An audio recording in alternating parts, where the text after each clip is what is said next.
14 turkeys from Quail Glen Farm outside of Ashland will end up being the centerpieces at holiday meals this year. But for next year's orders, they're trying something different. I enjoy mainly. They're fun. Don't even try to tell Joan Hancock she's too old for a little change. It's exciting. It's a reason to get up in the morning. After 25 years of raising white turkeys from day-old poults, it was the book, Animal Vegetable Miracle, that inspired Joan. They're a heritage breed, and apparently the heritage will reproduce itself, and it's good at foraging. All those whites are gone, replaced by a male and 2 females, Opal and Bourbon.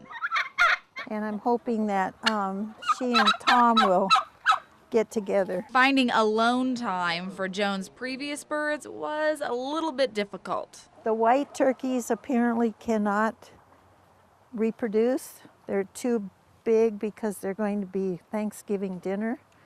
They're too large and they have to be artificially inseminated. So I wanted something that maybe I could grow my own. The change of breeds means these are probably the last white turkeys Quail Glen will ever put out. It's not a fun job, but I think you try to do it with respect for the animal and don't waste it. The relationship between bird and human is a little bit different on the other side of the Rogue Valley. This has been a scalded turkey versus just a turkey that's just naturally plucked and cleaned. The butcher shop in Eagle Point has placed an order for about 750 turkeys. I had to order all my turkeys that I'm getting in 2 months ago. A good portion are white, barrel-chested, free-range turkeys from Zacky's in Northern California. Others come from farms in the Rogue Valley. Yeah. While Quail Glen moves from the white to brown, the butcher shop is doing the opposite. Cam Callahan says the quality isn't really in the breed itself. There's no real difference as far as the turkey goes. It's what you're feeding them and how you're raising them that's the difference. The life for both the butcher shop's local turkeys and the gang out at Quail Glen differs widely from the typical and picturesque Thanksgiving bird.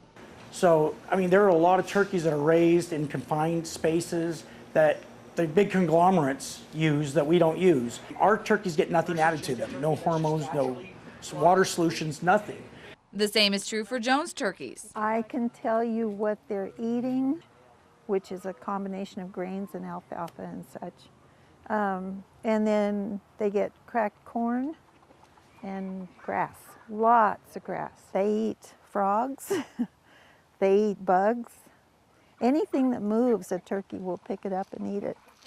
I can tell you what kind of a stress life they have or haven't had. The most stressful thing these turkeys have ever encountered is our camera. So life at Quail Glen is pretty good. You going to talk a little bit for us? Tell us about yourself. The extra care, quality of life, and humane treatment add up. The going rate this year, $5.50 a pound, plus butchering and transportation fees. No one's complaining, though. Joan's sold out every year. Birds of a feather aren't the butcher shop's moneymaker, so their prices start a little lower. We know exactly what they cost us to raise, and the clean is $2.59 a pound. We charge $2.98 a pound. While it's just a 39-cent markup, it's a far cry from the price many Americans are used to paying. You can buy a turkey sometimes for 79, 89 cents a pound. Of course, Cam says you get what you pay for. If you read on your turkey, I'm sure it's got a 3% solution added to it, or it'll say clear up to 15% solution added. So it's a tenderizing solution with water that's pumped into the turkey. It's okay. It's all right. If you want your turkey to come from the butcher shop, then you better act fast because they start taking orders tomorrow. And there's only one way they take those orders: on Facebook. In Jackson County, Erin Maxson, Newswatch 12.